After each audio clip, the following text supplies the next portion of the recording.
오늘은 지난 출애굽기 시리즈에 이어 세상과 하나님이 날 원할 때라는 제목으로 오늘 말씀을 나누고자 합니다. 오늘 말씀은 세계관의 붕괴의 5번째 시간이라고 보시면 됩니다. 우리가 읽은 본문은 하나님께서 애굽에 내리시는 9번째 재앙에 관한 것입니다. 이번 재앙을 통해 애굽 사람들이 최고의 신으로 섬기는 태양신들과 또 태양신의 아들로 칭함받는 바로 왕의 권세가 어떻게 무너지는지를 보여주고 있습니다.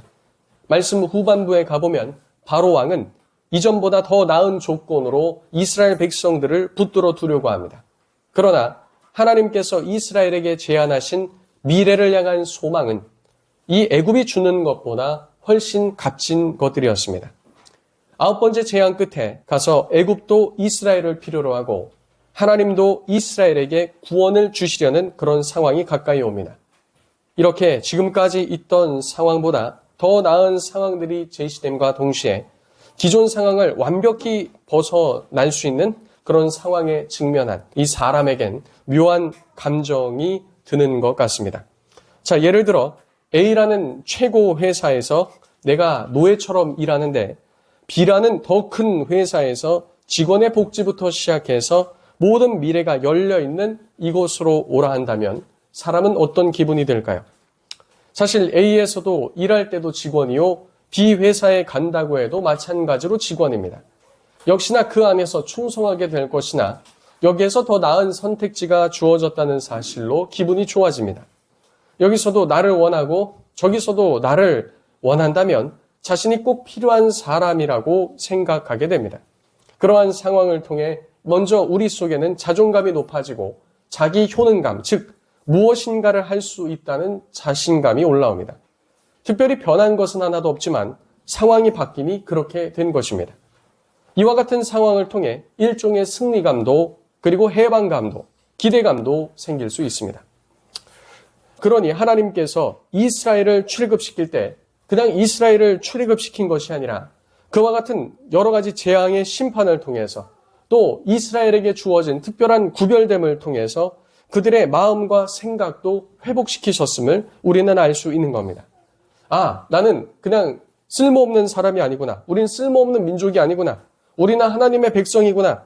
우리는 여기서 종살이할 사람들이 아니구나. 우리는 존귀한 자들이구나. 이런 것들을 하나님께서는 이스라엘 속에 회복시키고 계셨습니다. 하지만 동시에 불안으로 인한 망설임도 공존했을 겁니다. 기존까지 기반을 두고 있었던 곳을 떠나야 했기 때문이죠. 그렇기에 기존까지 기반을 둔 곳에서 이전보다 더 나은 개선된 처우를 제시한다면 마음이 흔들릴 수도 있습니다. 새롭게 출발해야 하는 그 여정도 어느 정도 부담되는 것은 사실이기에 이전보다 더 나아진 처우에 만족하며 눌러 앉을 수도 있는 것이죠. 이제 다 망한 애굽은 재건함에 있어 더욱 이스라엘이 필요한 상황이었습니다. 참 이러지도 못하고 저러지도 못하는 애굽의 상황이죠. 재앙을 면하려면 이스라엘을 놓아주어야 하겠지만 지금까지 재앙으로 망가진 나라를 재건하기 위해선 또 막대한 노동력이 필요하기 때문입니다. 하나님께서도 그때가 되어 그가 사랑하는 이스라엘을 백성 삼길 원하시는 상황입니다. 하나님께서는 이스라엘에게 참 자유를 주시기 위해 애굽에서 나오라고 말씀하시죠. 이스라엘이 애굽에 머물러 있든 말씀을 따라 순종하며 나오든 그들은 여전히 어딘가에 순종하는 위치에 있습니다. 우리들도 마찬가지입니다. 그리고 이 세상도 마찬가지입니다. 이 세상에는 중간 지점이라는 것이 없습니다. 세상을 섬길 것인가 아니면 하나님을 섬길 것인가 이 둘 중에 한 가지만 있을 뿐이란 사실입니다. 우리가 하나님을 따라 나아간다면 세상은 더 나은 조건으로 우리를 붙잡으려 할 것입니다. 그러나 우리가 택해야 할 길은 자유함 속의 자발적인 순종입니다. 우리가 보았을 때 세상 기준으로 그것이 세상보다 조금 못한다 할지라도 세상이 제안한 것보다 혹은 터무니없이 부족해 보인다 할지라도 우리는 자발적 순종함으로 하나님께 나아가야 될 줄로 믿습니다. 이것이 그 백성들에게 요구되는 하나님의 요청이기 때문입니다.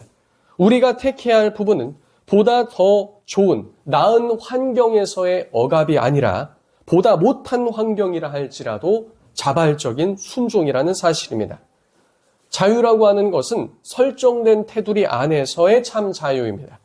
아무리 물이 좋다고 해도 깊은 바다에 뛰어들 수 없는 것이고 스턴트가 좋다고 해도 맨몸으로 고층에서 뛰어내릴 수는 없는 겁니다. 안전한 테두리 안에서 자유를 누리는 것이 자유입니다. 그렇기에 모세는 바로의 이와 같은 더 나아진 좋은 제안들을 거절했습니다. 이제 하나님께서는 애굽을 향한 9번째 재앙을 말씀하십니다. 하나님께서 모세에게 하늘을 향하여 네 손을 내밀어 애굽 땅 위에 흑암이 있게 하라고 말씀하셨습니다. 성도님들, 창세기 1장 2절에서 3절을 보면 땅이 혼돈하고 공허하며 흑암이 깊음 위에 있을 때 하나님께서는 빛이 있으라 라고 말씀하시며 창조를 시작하셨습니다.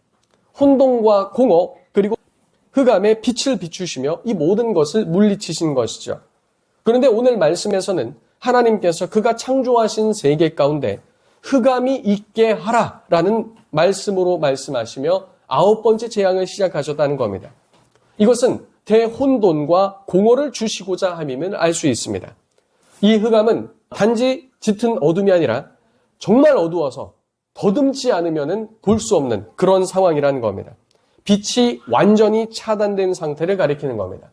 특히 여기에서 사용된 흑암이라는 것은 빛이 없는 그저 어둠뿐만을 말하는 것이 아니라 여호와의 날, 즉 하나님의 심판의 날에 사용되는 그 어두움을 말하는 겁니다. 이것은 고대인들이 두려워하는 자연 현상 중에 하나인 일식 아시죠? 태양이 있는데 탁 달이 가려져서 그냥 어두워지는 거죠. 고대인들은 이걸 굉장히 무서워했습니다. 신의 진노 아니냐, 태양빛이 없어지는 거 아니냐라고 하면서 말입니다. 그러나 일식도 아니며 다른 자연적인 현상으로 나타난 것도 아니었습니다. 이번 흑암 재앙은 하나님께서 친히 하신 초자연적인 현상임을 성경은 말하죠. 이것은 단지 애굽에 3일 동안 밤이 지속된다는 차원이 아닙니다. 대기가 오염되지 않고 또 전기로 인한 다른 기타 빛이 없었던 그와 같은 시기에 오히려 하늘의 달빛과 별빛은 더욱 밝게 비추었을 겁니다. 비록 어두운 밤이라고 해도 모든 것이 분간 가능하였을 것이죠. 고대 문서들을 보면 사람들은 낮에뿐만 아니라 밤에 나와 활동한 것도 알 수 있습니다.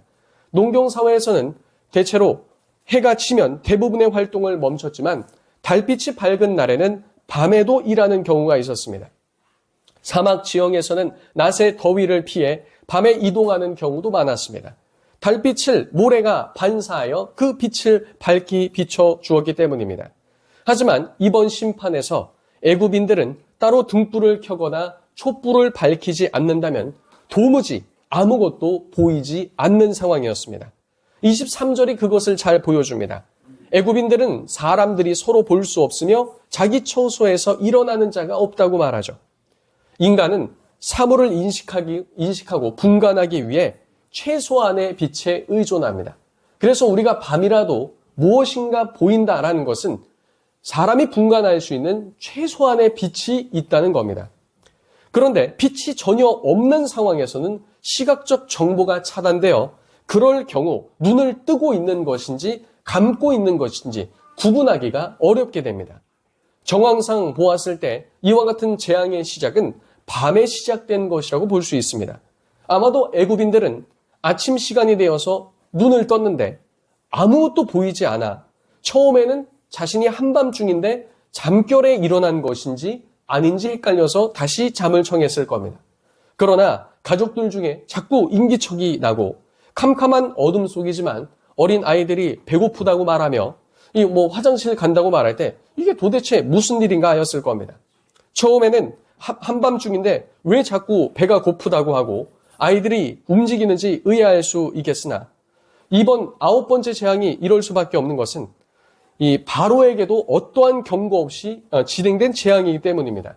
이 재앙은 3번째와 6번째 패턴과 같이 하나님께서 아무런 예고 없이 시작하셨습니다. 이번 흑암 재앙은 3일간 지속하실 것이라고 하나님은 모세에게 말씀하셨지만 모세는 이 말씀을 바로에게 전달하지 않았습니다. 바로로부터 시작하여서 애굽의 모든 사람들은 이 재앙에 대한 어떠한 정보도 얻지 못했을 겁니다. 이 일로 인해 바로로부터 시작해서 그의 모든 신하들과 그의 모든 백성들은 큰 심리적 압박과 위축을 경험했을 겁니다. 이 어둠은 애굽 사람들 모두를 좌절시키고 우울감을 선사했을 겁니다.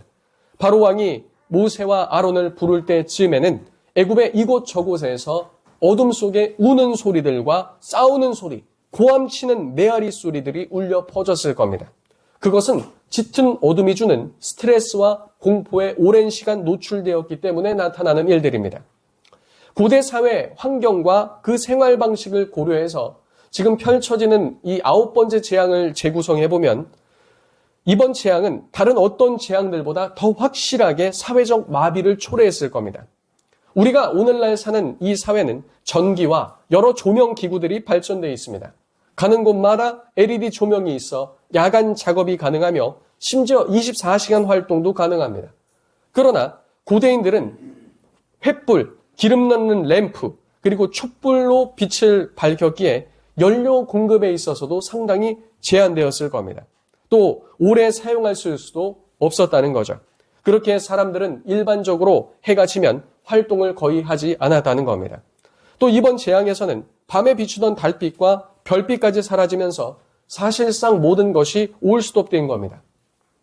배들을 통한 이동이나 무역, 그리고 말, 나귀, 낙타를 통한 이동도 불가능했습니다. 바로왕이나 고위 관리들을 제외하면 그랬을 겁니다. 24시간 동안 불을 밝힐 수 있는 기름과 횃불, 그리고 초등, 이런 것을 충분히 가진 자들을 제외하곤 모두가 올스톱 되었다는 겁니다. 그냥 우리도 과거 한국 사회 이런 것들을 생각해 보면 밤에 잠깐 호롱불 켜고 밤에 잠깐 촛불 켜고 이러다가 잠시 하고 끝났지. 이걸 24시간 3일 동안 밝힌다? 그리고 우리야 성경을 통해서 3일이라는 걸 알고 있지. 이들은 그런 정보도 없지 않습니까? 이것을 계속 켜놓을 수도 없는 마당입니다. 23절에 그들이 서로를 볼 수 없으며 자기 처소에서 일어날 자가 없다는 뜻이 바로 그런 뜻입니다. 물론 모든 사람들이 집 안에 있는 침대 위에만 있었다는 것은 아닙니다. 신학자들은 우선적으로 밖에 나가지 않았다고 해석합니다. 집 안에서도 음식을 할 때 잠깐 기름 램프를 켜고 그리고 화장실 갈 때 잠깐 사용했겠으나 그때를 제외하곤 그저 어둠 속에 있었을 것이라고 말합니다. 하지만 기름을 아끼기 위해 계속 잠을 청할 수도 없었을 겁니다. 사람이 잠을 자는 것도 한계가 있기 때문입니다. 또 캄캄한데 잠이 오지 않으면 성도님들 한밤중에 잠이 오지 않는 그런 경험 다 해보시지 않았습니까? 그때 잠이 오지 않으면 시간은 더 어떻게 흘러가는 것처럼 느낍니까? 더 천천히 흘러가는 것처럼 느낍니다. 그럼 애굽 사람들이 느끼는 3일은 3일이 아니라 더 많은 시간 혹은 일주일 그 넘게도 체감적으로 받아들일 수 있었다는 거죠. 어둠 자체도 걱정이지만 또 다른 걱정이 덮쳐옵니다. 그것은 먹을 것과 마실 것에 관한 것이었습니다. 바로 직전에 우박 재앙과 연이어 메뚜기 재앙이 지나갔습니다. 이 두 재앙으로 인해서 애굽에는 모든 푸른 것들이 거의 없어진 상태였습니다. 낮에 나가서 먹을 것을 구한다 한들 사실상 나일강에서 물고기를 잡든지 아니면 전염병을 이겨내고 살아남은 짐승을 잡아 식료품을 확보해야 했습니다. 그러나 현재로서는 흑암이 모든 것을 덮고 있기에 그저 집에 있는 것으로 간신히 버틸 뿐이었습니다. 물도 마찬가지죠. 이게 어느 정도까지 오랫동안 지속될지 그들은 알 수 없기에 이걸 얼마만큼 먹고 얼마만큼 아껴야 될지 등불도 그렇고 이들은 아주 정신적으로 무너지기 시작했을 겁니다. 먹고 마시는 것에도 큰 염려, 자기는 못 먹고 못 마셔도 집에 어린아이들이나 자녀들이 있으면 또 부모의 심정은 어떻겠습니까? 이것이 계속될 경우에 우리는 모두 죽을 수밖에 없겠구나라는 공포도 엄습했을 겁니다. 그렇게 누웠다가 밥 먹고 누웠다가 밥 먹고 잠을 청하는 것도 반복했을 겁니다. 잠만 잘 수 없으니 가족들과도 대화를 시도했을 것이나 그것도 얼마 동안이지 아무것도 보이지 않는 상황 속에서 기약 없는 상태로 무엇을 할 수 있겠습니까? 이쯤 되면 사람들은 또 다른 공포에 휩쓸리게 됩니다.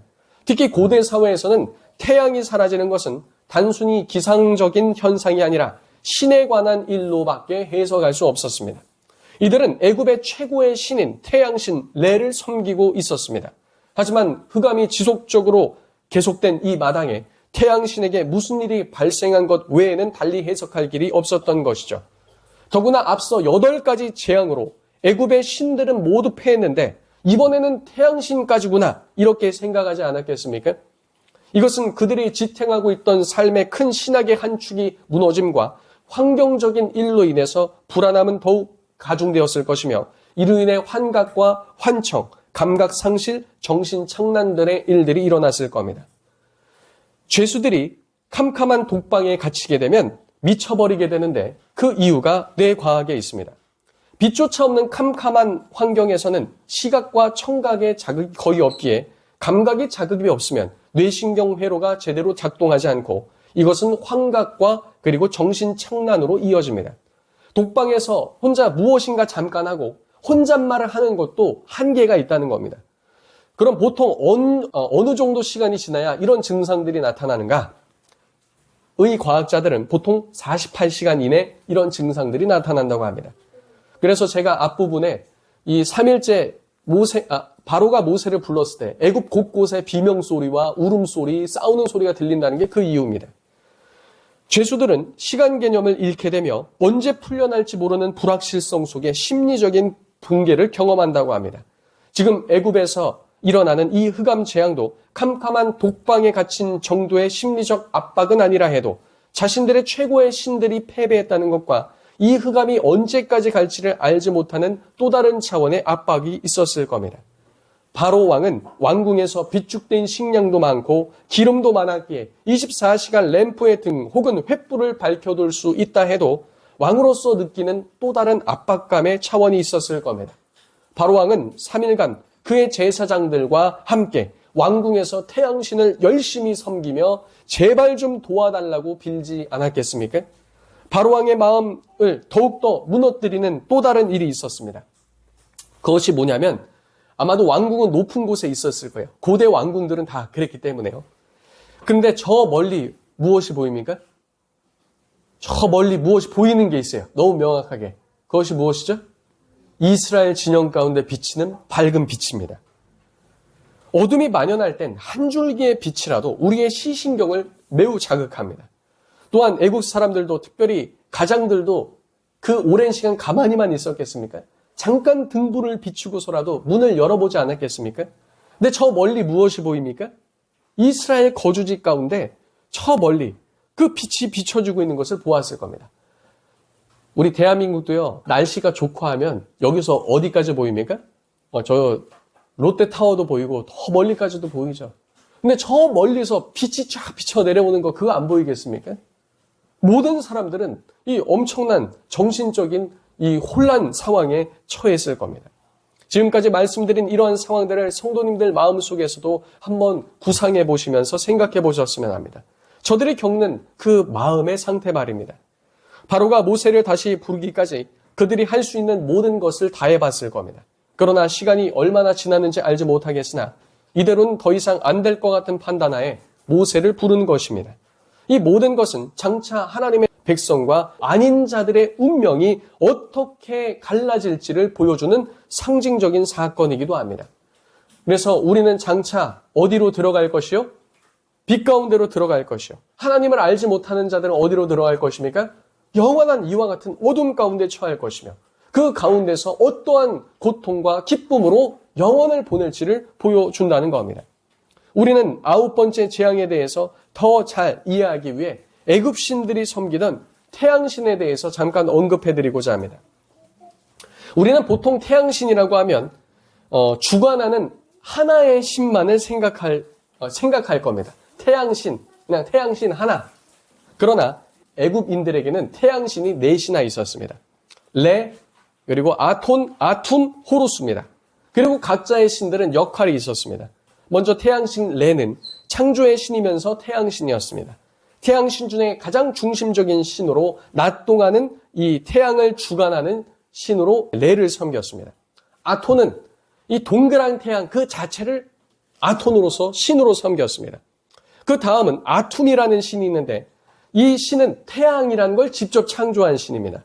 그리고 아툰은 태양이 석양으로 넘어가고 그 이후에 사라진 모든 이 밤의 일들을 주관한다고 믿었습니다. 마지막으로는 호루스입니다. 하늘과 태양의 신으로 왕권의 수호자 역할을 한다고 믿었습니다.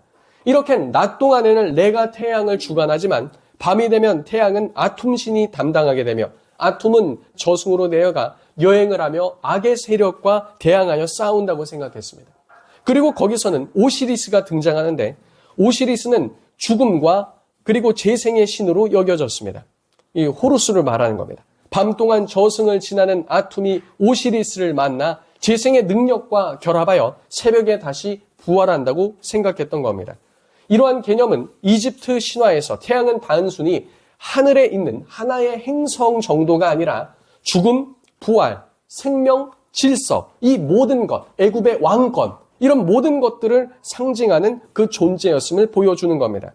태양 신들의 창조, 보호, 왕권의 정당성을 제공하는 이 역할들을 했으며 생존과 국가 체제, 정치적 정당성과 직결된 핵심이 바로 태양에 관련된 것이었습니다. 따라서 흑암 재앙은 단순한 자연 재해 정도의 수준이 아니라 애굽의 모든 신앙 체계를 무너뜨리며 왕권을 철저히 무너뜨리는 결정적인 심판이었다는 겁니다. 그런데 그 와중에 어디에는 빛이 비치고 있습니까? 이스라엘에는 비치고 있는 겁니다. 차라리 다 안 비추면은 그나마 나요. 근데 그거를 계속 보고 있어야 한다는 것이죠.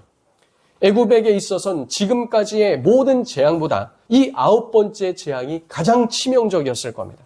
바라왕은 드디어 3일째 모세를 부릅니다. 그리고 24절에 너희는 가서 여호와를 섬기되 너희의 양과 소는 머물러 두고 너희의 어린 것들과 너희가 함께 가라는 조건을 달았습니다.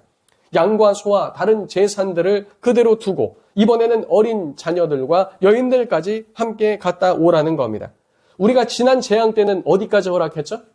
모든 장정들은 가서 예배하고 와라. 근데 거절했어요. 그러니까 이번에는요, 야, 그러면 장정과 여인들과 어린아이까지 다 갔다 와라. 이렇게 요청하는 겁니다. 무엇만 두고요? 양과 소와 이런 가축들만 두고 나아가라는 것이죠. 바로왕은 아직도 하나님을 섬기는 일에 대해 자신의 통제 아래 둘 수 있다고 생각한 것 같습니다. 분명 바로왕의 제안은 이전보다 더 나은 것임이 분명합니다. 하지만 바로가 지금 방금 한 제안은 하나님께 대한 온전한 예배를 드리지 말라는 것과 같습니다. 그렇기에 모세는 25절과 6절을 통해 가축 한 마리도 남기지 않고 데려가야겠다고 말합니다. 바로왕은 애굽 땅에 있던 가축이기에 그 모든 것은 자신의 소유라고 생각한 듯합니다. 그러나 땅에서 난 모든 것은 하나님의 것이었습니다. 다시 정리하면 이 모든 것은 바로왕의 것이 아닌 하나님의 것이란 인식과 예배 가운데 하나님께서 원하신다면 무엇이든 하나님께 드리겠다는 이 두 가지가 여기에 나타나는 겁니다. 내가 가진 이 땅에서 난 것은 나의 수고가 들어갔으나 하나님이 주셨고 하나님의 것이라는 고백입니다. 사랑하는 성도님들, 우리도 이 고백까지 나아가야 될 줄로 믿습니다. 이 땅에서 난 것 중에서 우리의 수고를 통해서 난 것조차 모두 누구의 것이다? 하나님의 것이다. 그리고 무엇을 하나님께서 요구하실지 모르니 이것을 우리가 다 가지고 가야겠다라는 겁니다. 그러니까 하나님께서 원하시면 언제든지 무엇을 할 수 있다? 하나님께 드릴 수 있다는 고백입니다. 그런데 우리는 이런 고백을 할 때 때론 겁을 내기도 합니다. 하나님께서 내 모든 것을 정말 다 가져가시면 어떻게 하지? 라고 하면서 말입니다. 여기서 우리가 생각해야 될 첫 번째는 만물 중에 나의 것은 하나도 없다는 것이며 두 번째로는 하나님은 빼앗으시는 분이 아니라 주시는 분이라는 사실입니다. 하나님께서 일부를 취하여 가시는 것도 궁극적으로 우리에게 영원한 것을 주시기 위함인 줄로 믿습니다. 모든 것을 가지신 하나님이신데 우리로부터 어떠한 물질적인 것을 취하신다는 그것을 우리는 어떻게 생각해야 될까요? 그건 하나님께서 무엇인가 부족하셔서가 아니라 우리의 마음과 생각을 살펴보시기 위함인 줄로 생각하시기 바랍니다. 하나님께서는 우리를 사랑하셔서 아들까지 내어주신 궁극자 아니시겠습니까? 사람들은 소유에서 정체성과 그 존재 가치를 찾으려고 합니다. 사실 그 말은 그것을 섬기며 거기에 종속되어 있다는 것입니다. 우리가 하나님 안에서 정체성과 존재의 가치를 찾는다면 그 말은 우리는 하나님을 섬기는 자며 하나님께 예속되어 있다는 겁니다. 종속이란 말의 사정적 정의는 자주성이 없이 그 주가 되는 것에 딸려 붙어 있다라는 뜻입니다. 반면에 예속이라는 것의 사전적 정의는 윗사람에게 매어 있는 아랫사람이란 뜻입니다. 우리가 무엇인가 썩어질 것에 종속되어 있는 자가 아니라 하나님께 예속되어 있는 자들인 줄로 믿습니다. 그렇게 성도님들, 세상의 성공, 재물, 명성, 명예, 인기, 세상 영광 이런 것을 바라는 자들이 아니라 참 자유를 주시는 하나님께 속한 자 모두 되시길 바랍니다. 우리가 이 세상에 그런 것들을 소중히 여기고 그런 것들을 추구한다면 단지 그것을 추구하는 것이 아니라 거기에 종속된다는 겁니다. 그렇지 않다면 우리는 이 세상 무언가를 소유하기 위해 언제든지 자신의 필요로 인해서 하나님을 포기하기에 이를 수 있다는 겁니다.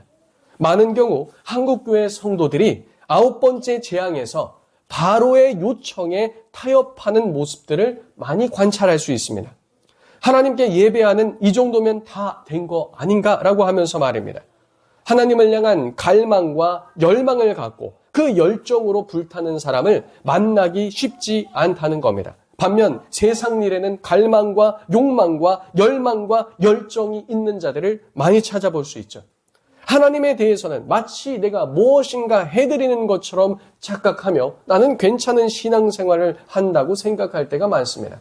그러나 하나님께 드려야 될 것은 내가 갖고 있는 것의 어떤 일부가 아니라 나의 갈망과 욕망과 열망과 열정, 이 모든 것인 줄로 믿습니다.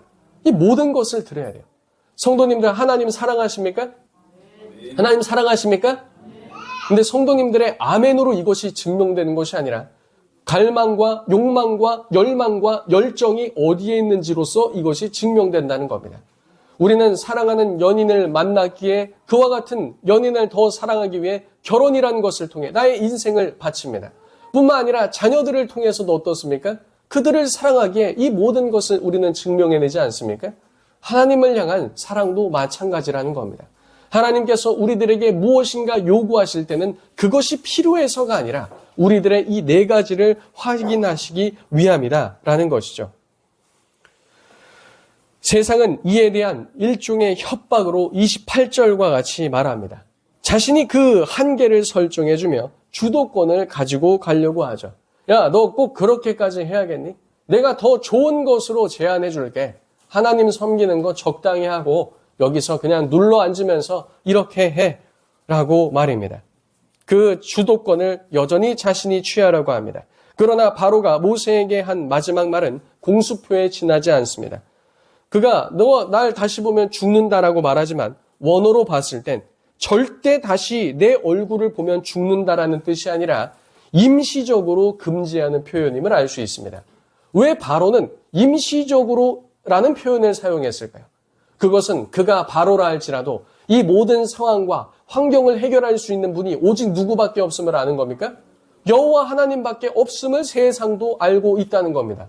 사랑하는 성도님들, 우리의 삶의 모든 환경에 있어서 해결하실 수 있는 분, 문제를 오직 해결하실 수 있는 분은 하나님 한 분 외에는 없는 줄로 믿습니다. 세상은 더 좋은 환경과 더 좋은 제안으로 우리에게 제안을 걸어온다 할지라도 우리는 그것에 종속될 것인지 하나님께 예속될 것인지 그 기로에서 정확한 것을 선택해야 한다는 겁니다. 모세는 바로 왕에게 그럼 그렇게 하라고 말하면서 물러갑니다. 그가 그렇게 할 수 있는 이유가 무엇이었겠습니까? 그 유일한 대답이 하나님 한 분 안에 있음을 알고 있었기 때문입니다. 그런데 우리가 출애굽 여정들을 보면요. 처음에 모세가 아론과 함께 이스라엘 백성들에게 왔고 하나님께서 너희를 구원하실 것이다. 출애굽시키실 것이다. 라고 말했어요. 가서 예배하자. 근데 이 말이 바로 귀에 들렸을 때 바로가 어떻게 합니까? 심한 노역을 시키죠. 그때 이스라엘 백성들의 태도가 어땠습니까? 쩔쩔맸습니다. 쩔쩔맸어요. 왜 그렇습니까? 바로 왕에 종속되었기 때문이죠. 근데 지금 사태가 이렇게 흘러가는 것을 보았을 때 이제 더 이상 이스라엘 백성들 중에 쩔쩔매는 사람이 있습니까? 없습니까? 없습니다. 오히려 이제 바로가 쩔쩔매게 생겼어요. 왜냐하면 모든 것이 하나님께로 나오기 때문이죠. 그 이유를 하나님께로부터 찾았기 때문입니다. 우리가 세상에 대해 쩔쩔매지 않는 이유도 하나님께 있습니다. 그러한 이유를 하나님께 두지 않는 자는 세상에 쩔쩔맬 것이요 이유를 하나님께 두는 자는 세상에 쩔쩔매지 않는다는 겁니다. 세상에서 야, 너 그렇게 하면 돈 못 벌어. 너 그렇게 하면 어려움 당해. 그런데 나는 그거에 별로 연연하지 않는데. 나는 하나님이 나의 모든 것의 이유 되시는데. 이런 자들은 세상에 매이지 않는다는 겁니다. 신약 성경은 이런 자들을 가리켜 세상이 능히 감당치 못하는 자라고 말하고 있습니다. 사랑하는 성도님들, 세상에 이리 이끌고 저리 이끄는 것에 따라서 쩔쩔매면서 그거에 쫓아다니는 사람이 아니라 주의 자녀로서 담대하게 나의 모든 이유와 나의 모든 근원과 모든 것은 하나님께 있음을 선포하며 나아가는 참사랑교회 모든 성도님들 되시기 바랍니다. 우리도 10가지 재앙 시리즈를 통과하면서 이와 같은 모세의 태도를 가져야 하지 않겠습니까? 세상에서 더 위대해 보이기 위해, 더 위대한 어떠한 것을 얻기 위해 쩔쩔매면서 천정긍긍하며 살아가는 자들이 아니라 하나님께 매어 있음으로써 세상이 자신을 얼과맬 수 없게 만드는 그런 사람 말입니다. 역설적으로 우리가 하나님께 딱 매이기 시작할 때 역으로 세상은 우리를 필요로 하며 각종의 모든 것들로 우리의 환심을 사기 위해 우리에게 다가온다는 겁니다. 이 사실을 아셔야 돼요. 그래서 소위 세상 사람들도 그런 얘기들을 하죠. 돈 버는 사람 뭐라고 얘기합니까? 돈 쫓아다니면 돼? 안 돼? 안 돼. 무엇이 쫓아오게 해야 돼? 돈이 나를 쫓아오게 해야 돼. 그런 얘기 하지 않습니까? 우리는 하나님께 매어서 하나님께로 나아갈 때 돈이 쫓아오든 성공이 쫓아오든 우리에게 별로 중요한 것이 아니에요. 쫓아오면 쫓아오는 거고 아니면 아닌 거고. 그래서 우리들은 주의 백성이요 성도들로서 주와 함께 이 세상을 다스리는 자가 되어야 할 줄로 믿습니다. 이 재앙이 보여주는 그 의미가 그렇다는 겁니다. 각종 좋은 것들로 환심을 사기 위해 다가올 때 거기에 넘어가지 마시기 바랍니다. 사랑하는 성도님들, 2025년 하나님께서 우리를 원하고 찾고 계시며 세상도 우리를 원하고 찾고 있습니다. 그러나 우리는 세상에 경도되어 나아가는 자들이 아니라 믿음의 여정으로 부름을 받는 자들인 줄로 믿습니다. 하나님 앞에 주여 제가 여기 있나이다 라고 외치며 믿음으로 그 응답에 발맞춰 나아가는 참사랑교회 모든 성도님들 되시길 예수님의 이름으로 축복합니다.